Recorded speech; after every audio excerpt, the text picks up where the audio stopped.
The scanners said her body was unharmed. The medical AI said the sensation was impossible. The human only nodded and said, "Yeah, that's normal for us." Dr. Elira Voss stood perfectly still inside the observation chamber, her four-lobed pupils slowly contracting as the words echoed through her mind. Impossible sensations did not exist. Not in modern galactic science.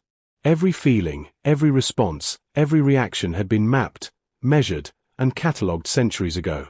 And yet her nervous system was still trembling. The chamber lights hummed softly around her, transparent walls glowing with shifting data streams. Elira was not a soldier. She was not a politician. She was a senior xenoneurologist of the Lyran Collective, a species known across the galaxy for emotional efficiency and neurological precision. Lyrans did not experience overload. They did not experience contradiction. They did not experience this. Moments earlier, she had participated in a controlled human interface experiment. Harmless, approved, routine. The goal was simple: observe how humans processed extreme neural input without system failure. Instead, Elira's own mind had been pushed beyond its limits. The sensation had arrived without warning. Not pain. Not pleasure. Not fear. It was something layered. A convergence. Her thoughts had fractured and fused at the same time, as if her consciousness had been briefly stretched across dimensions it was never meant to touch. And then it ended. Now she stood upright, composed on the outside, shaken on the inside. Across the chamber, the human subject waited patiently. Ethan Cross sat on a simple alloy bench, hands resting loosely on his knees. He wore no armor, no implants beyond standard diplomatic tech.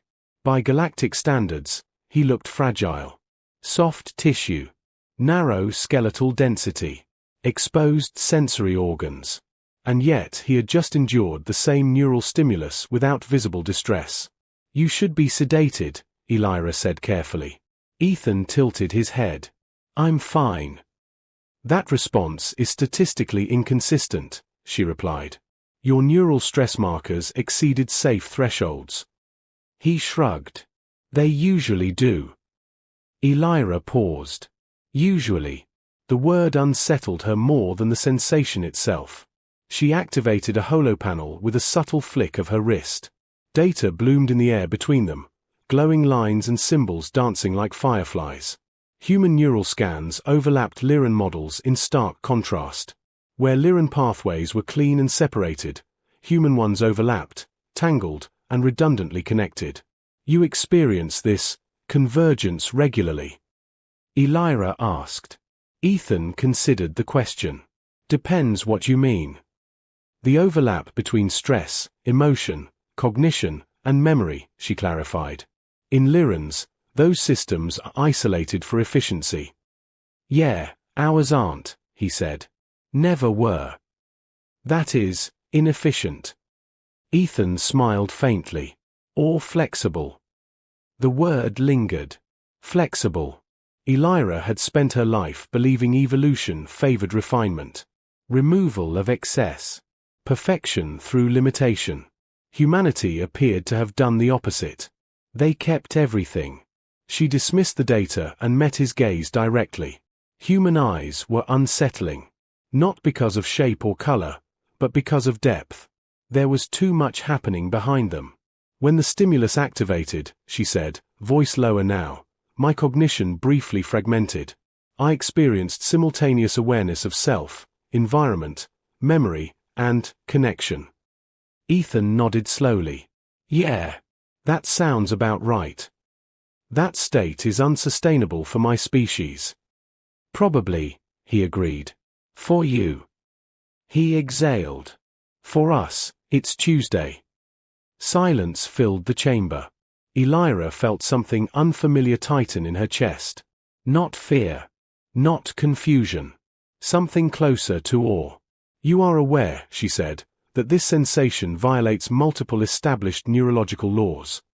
"Wouldn't be the first time," Ethan replied. She studied him again. Not as a subject. Not as a specimen. But as a representative of a species that had somehow survived long enough to stand here. "How do humans endure this?" she asked. Repeatedly. Ethan leaned back, eyes drifting to the ceiling. We don't avoid it. We build meaning around it. Meaning, Elira repeated. That is not a stabilizing variable. Maybe not for you, he said gently. But for us, it's everything. Elira's implants recorded the conversation, but no algorithm could capture what was happening inside her. The sensation had left an echo. A faint residual hum in her neural lattice. Curiosity. That, too, was inefficient. That, too, was dangerous. And yet she could not suppress it. Mr. Cross, she said after a moment, this experiment was not scheduled to produce transformation. He looked at her then, really looked. Neither was first contact. Another silence. Outside the chamber, observers watched in quiet unease. Lyran officials exchanged subtle signal flashes of concern. The data streams made no sense. The human was calm. The Lyran scientist was altered. This was not the expected outcome. Elira slowly removed her neural dampener, setting it on the console beside her. The act drew immediate attention from the observation deck. Doctor, a supervisor signaled urgently, that is not protocol. I am aware, she replied calmly. Ethan's eyebrows rose. You sure about that? No, Elira said honestly. But certainty did not protect my species from stagnation. She took a measured breath. Without the dampener, the world felt sharper, louder, richer, dangerous, alive. Mr. Cross, she said, I am requesting a continuation of the interface study. The supervisors erupted in silent protest. Ethan studied her face, then nodded once. Your call. For clarity, she added, this time without filters. His expression shifted, just slightly. That's a bigger step than you think. So we're standing still while the universe passed us by, Elira said. She stepped closer to the chamber threshold. Her mind trembled again, not from stimulus, but from anticipation. Somewhere deep within her neural core, the echo grew stronger. The sensation had not harmed her. It had awakened something. And for the first time in her life, Dr. Elira Voss wondered if perfection had been the wrong goal all along. Behind the glass, the Lyran collective watched in growing unease. They were witnessing the first crack. And they had no idea how far it would spread. The second interface test began with a single decision the Lyran collective had not planned for. They did not fear humans because humans were violent. They feared humans because humans were contagious. Not with disease. With change. Elira stood in the calibration ring, bare of her dampener, while the laboratory systems recalculated safe limits that no longer applied. Transparent panels folded out around her like petals. Soft light slid across her luminous skin, reading her heartbeat, her respiration, her neural stability. Her stability was already questionable. Above the chamber, a row of Lyran supervisors watched through polarized glass. Their expressions were controlled, but their signal flashes were frantic. The oldest among them, Director Savax, pressed 2 fingers against the console and sent a crisp warning into Elira's implant. Dr. Voss. This is not a personal experiment. Humanity's arrival is a political powder. Your emotions are irrelevant. Elira's mouth stayed neutral. Her mind did not. For the first time, she understood what Ethan had meant by overlap. A warning did not arrive as pure information. It arrived as pressure, as memory, as defiance. Ethan stood a short distance away, wearing the same calm he had carried since stepping onto Lyran soil. He looked like a man about to board a transport, not a man about to push an alien scientist into unknown neurological space. You don't have to do this, he said quietly. Elira lifted her chin. If I do not, my species will file you under anomaly and move on. That might be safer for you. That might be fatal for us, she replied. Ethan's eyes softened, but he didn't argue. Instead, he stepped to the auxiliary console and began adjusting the input parameters. He didn't move like a technician. He moved like someone who'd rebuilt machines with limited tools and too much stubbornness. Elira watched him, feeling another strange effect. Trust. She did not know him well enough to trust him. But her body had already decided something her culture would call irrational. Across the chamber, Director Savax's voice came again, sharper. Human cross. You will reduce stimulus output to approved boundaries. Ethan glanced up at the observation deck. With respect, Director, your approved boundaries are based on Lyran biology. She's trying to understand human biology. That is not the directive. Ethan's gaze returned to Elira. Still your choice. Elira's throat tightened. Lyrans did not enjoy this kind of pressure. They built entire civilizations to avoid it. And yet, inside that pressure, she felt something else. A door. She extended her hand and tapped the console herself. Proceed, she said. The chamber sealed with a soft hiss. The first pulse came like a whisper. It wasn't a sound. It wasn't a light. It was a pattern delivered directly into her nervous system. A complex weave of stimulus designed to trigger the human convergence response Ethan had described. At first, Elira managed it. Her thoughts stayed aligned. Her body stayed steady. Then the second pulse arrived. And the laboratory stopped being a room. It became a layered reality. Her senses did not compete. They stacked. Smell became color. Sound became shape. Memory became weight. The boundaries between now and then blurred as her mind tried to assign categories that refused to hold. The third pulse didn't increase intensity. It increased depth. She saw herself as a child in a Lyran learning chamber, repeating the first principles of emotional separation. She saw her mother's calm face, proud of her discipline. She saw her first academic award, earned through precision. Then, without warning, she saw something else. Not a memory. A feeling that belonged to Ethan.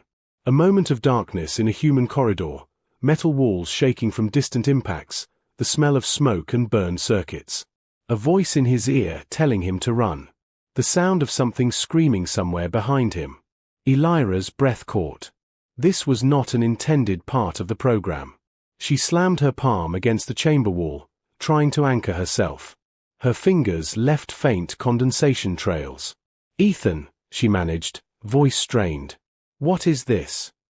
On the other side of the glass, Ethan's posture changed. Not panic, but alertness. He spoke into the comm link. Your system's sinking deeper than we expected. Stop it, Director Savax snapped. End the test. Elira didn't want it to end. That frightened her. Another pulse rolled through her, and she understood. Humans didn't just experience convergence inside themselves. They could transmit it. Not like a broadcast.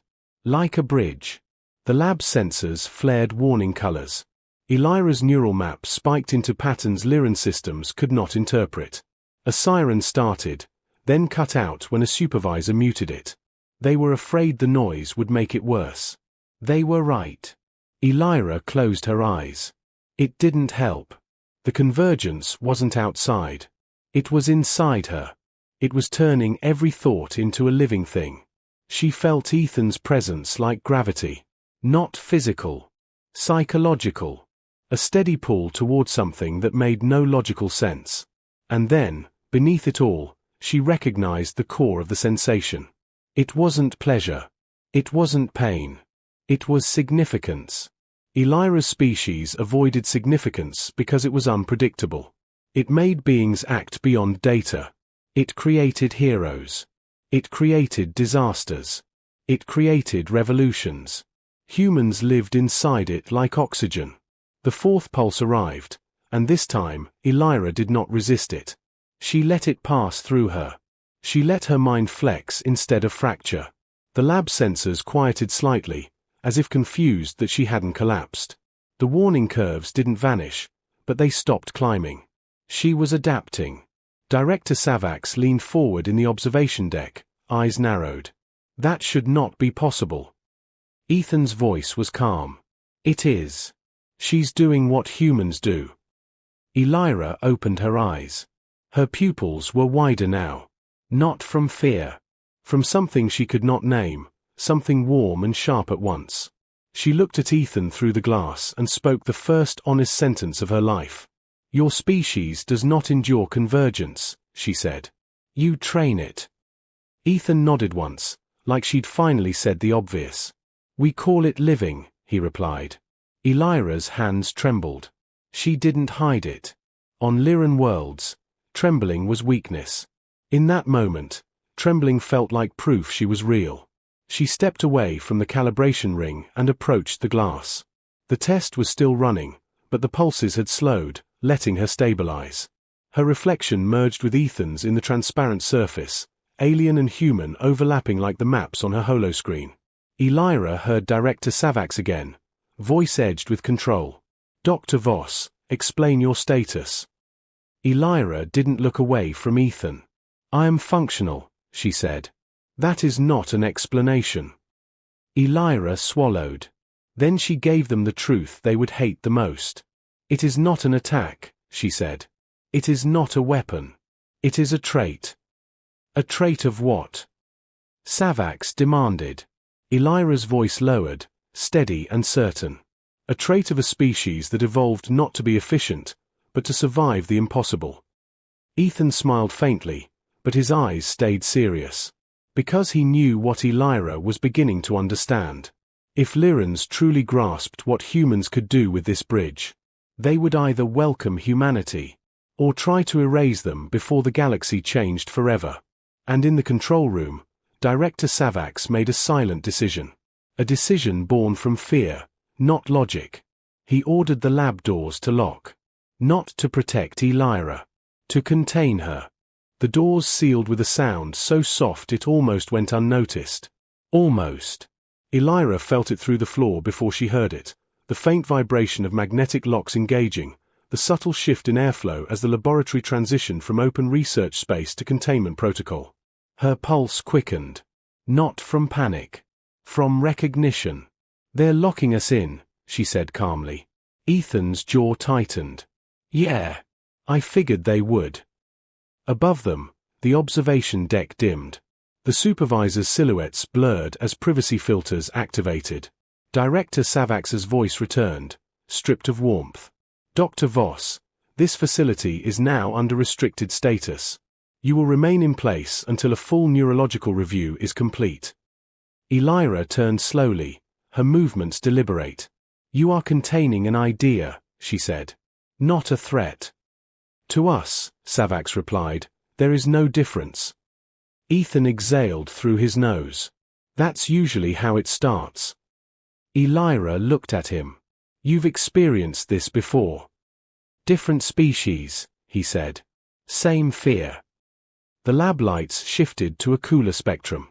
Automated systems rolled out from hidden compartments, scanning, analyzing, searching for something they could label dangerous. They found nothing they understood. Elira stepped closer to the central console, her mind still humming with residual convergence. She could feel the data now, not just read it. Streams of information brushed against her awareness like currents. This was new. This was intoxicating.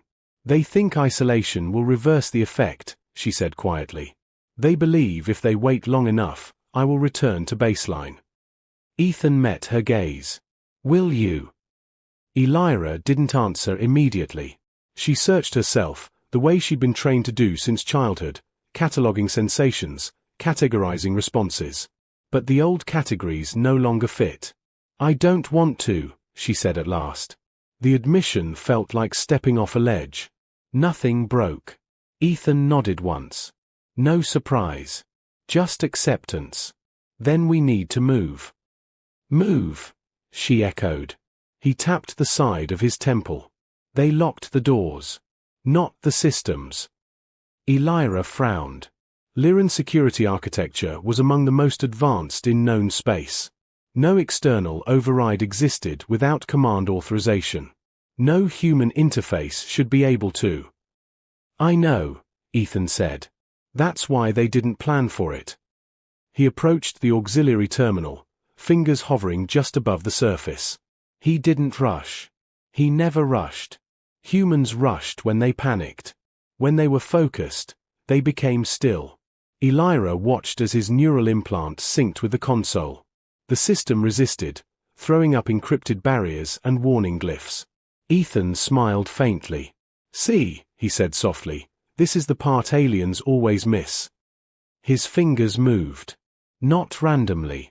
Not forcefully. Adaptively. He didn't break the system.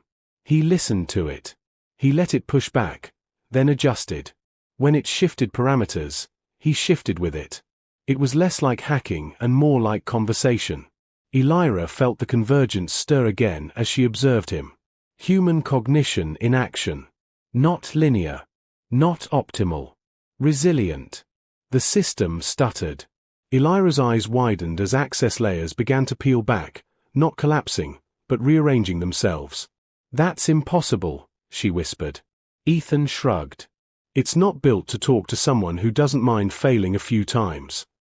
The observation deck erupted in silent motion. Supervisors gestured wildly. Emergency protocols flashed across the glass, then vanished as Ethan rerouted them. Director Savax's voice cut in, sharp and strained. "Human cross. Cease immediately. You are violating sovereign research law." Ethan didn't look up. You locked a scientist in a room because she learned something new. This is about containment. "No," Elira said, her voice suddenly strong. "This is about control."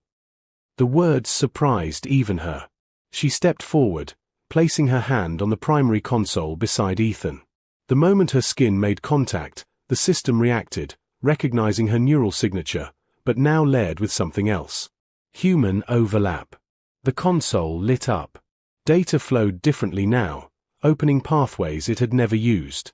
Elira gasped as information flooded her awareness, not overwhelming, but vivid. She could feel the logic behind the code, the intention of the engineers who built it. And she could feel its fear. "They designed it to prevent deviation," she said, all threading her voice. "To preserve order." Ethan nodded. Humans designed for recovery. Together, they moved.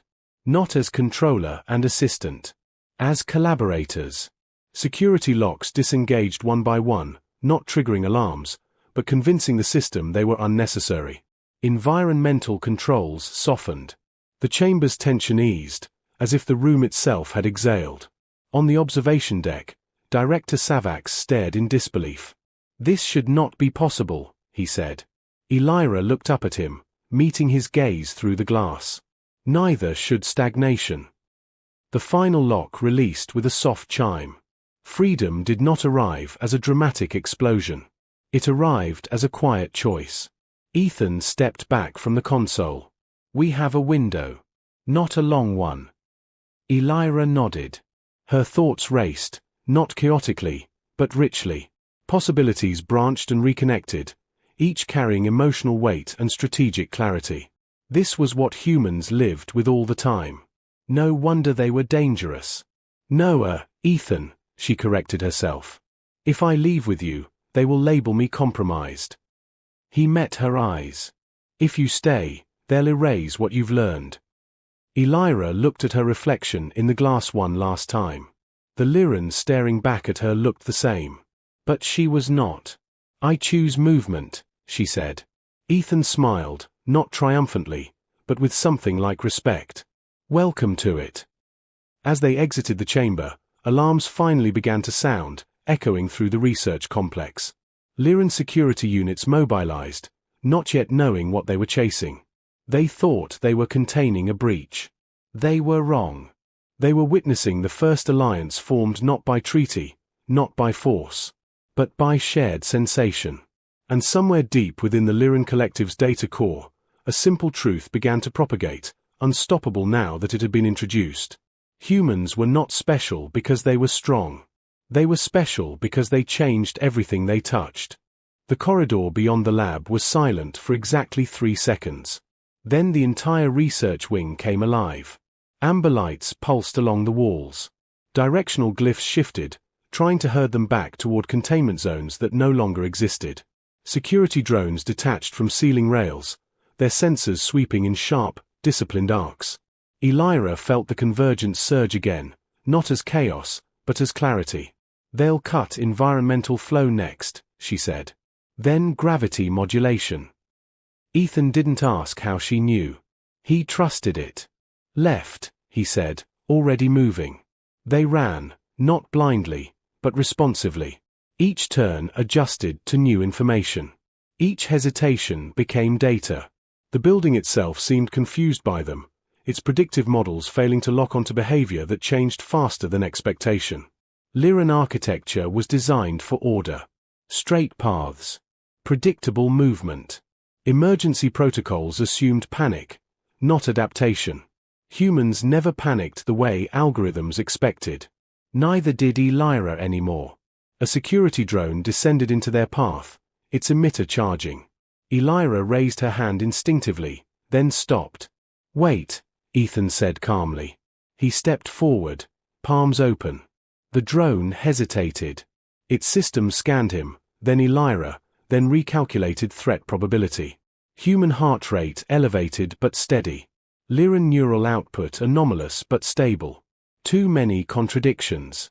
Ethan reached up and gently redirected the drone's sensor cone toward a maintenance alcove. Your logic tree's stuck, he said softly, as if to a frightened animal. Try again later.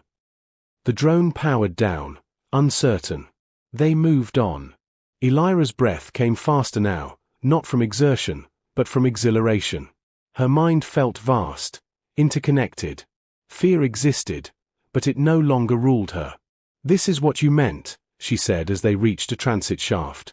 About meaning. Ethan nodded. You don't remove fear. You give it a job. They dropped into the shaft as gravity shifted sideways, sliding along magnetic rails that carried them toward the lower levels. The alarms grew louder behind them, but ahead, only silence. At the base of the shaft, a sealed blast door waited. Lyra pressed her palm against it. The door did not open. Too much separation, she murmured.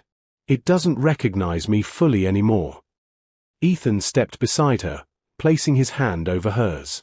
The system paused. Then the door unlocked. Lyra's eyes widened. It accepted both. Yeah, Ethan said.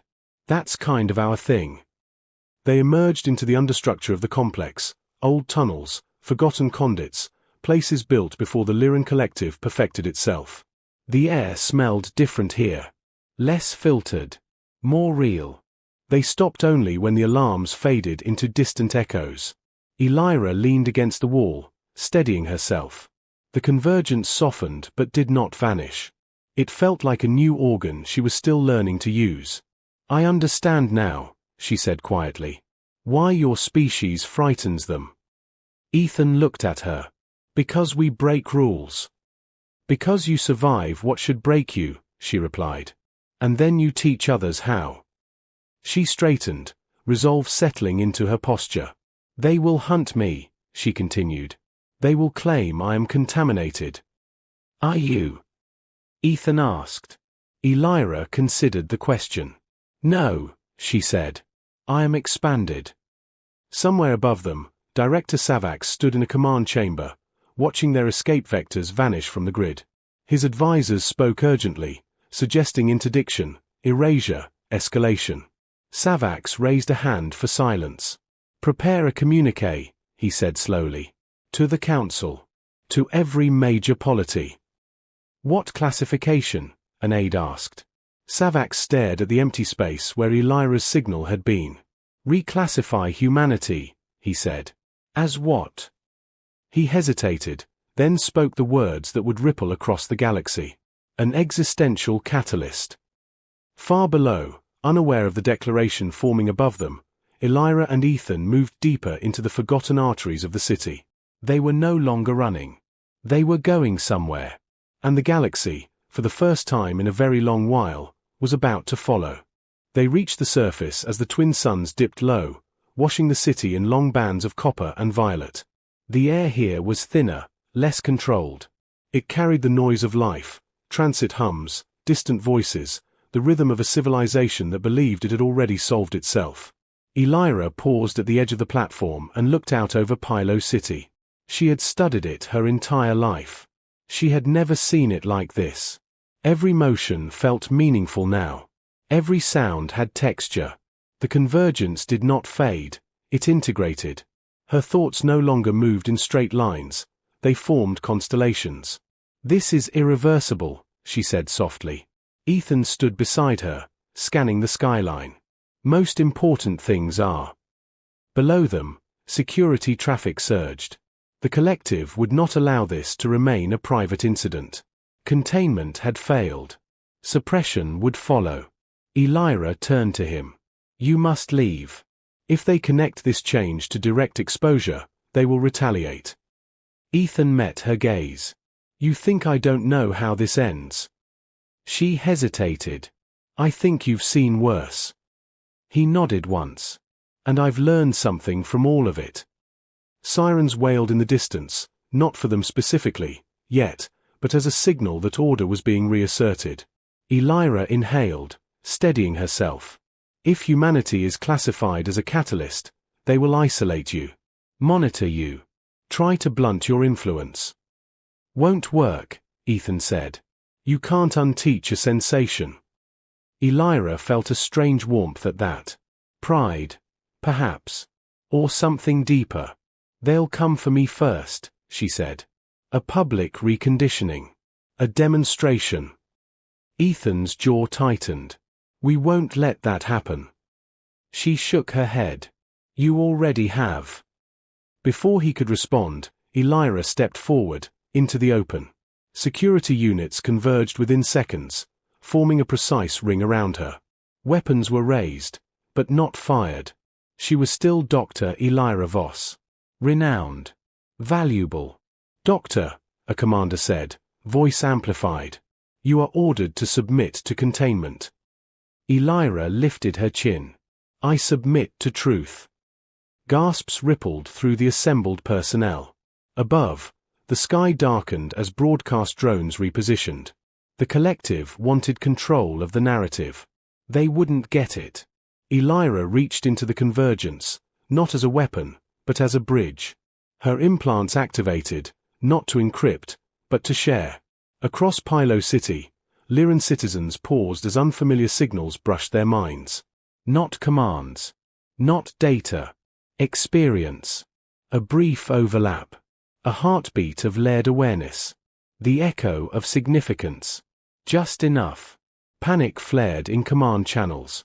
"Cut the feed," someone shouted. Too late. Elira spoke, her voice carrying through open channels, through streets and towers, through minds now slightly expanded. "We believed perfection was safety," she said. "We were wrong." Security units hesitated. Not because of orders, but because something inside them wavered. "We separated ourselves from fear, from pain, from connection," Elira continued. "And in doing so, we separated ourselves from growth." She looked toward where Ethan stood, still unseen, still free. "Humans did not conquer the stars by being superior," she said. "They endured them by being adaptable." Silence fell. Not enforced. Felt. Elira lowered her hands. "I am not broken," she said. "I am proof." For a long moment, no one moved. Then, slowly, a security unit powered down its weapon. Then another. Director Savax watched from orbit as the data spiked across the network, anomalies blooming everywhere, small but spreading. Containment was no longer possible. Humanity had not attacked. Humanity had touched. And the galaxy had responded. Ethan stepped out from the shadows and joined Elira at the center of the platform. No one stopped him. Side by side, human and Lyran, they stood beneath alien suns. Not as conquerors. Not as saviors. But as the beginning of something no civilization could control. The age of isolation was ending. And the age of convergence had begun.